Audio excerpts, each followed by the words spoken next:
En fait, j'ai rencontré par hasard des joueurs d'échecs et moi j'avais l'image des échecs que tout le monde a, c'est-à-dire des vieux monsieur respectables dans une bibliothèque qui jouent à un jeu très très chiant en fumant des cigares.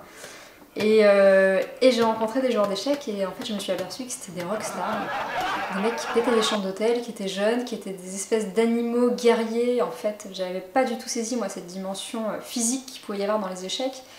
Et puis il y avait un truc, moi je suis fascinée par l'intelligence et il y avait un truc complètement magique de voir des types voilà, jouer contre 10 autres types avec les yeux bandés sans voir les échecs. Enfin, c'était complètement hallucinant quoi. Fou des 6. Cavalier. Étienne Macron.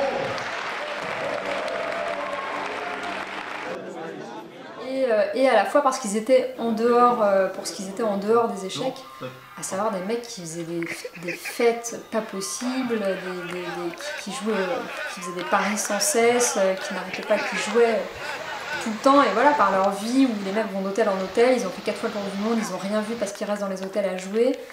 Et en fait, je me suis dit, il y a un terrain cinématographique qui est inexploré en fait.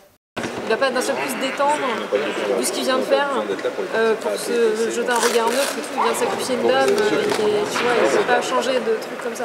Enfin, il y a un côté magique quand même dans les parties à l'aveugle, dans les mecs les yeux bandés qui jouent, qui se donnent des chiffres, enfin il y a un côté formule magique comme ça complètement dingue. Et voilà, et en fait personne n'avait été filmé ce monde-là en fait.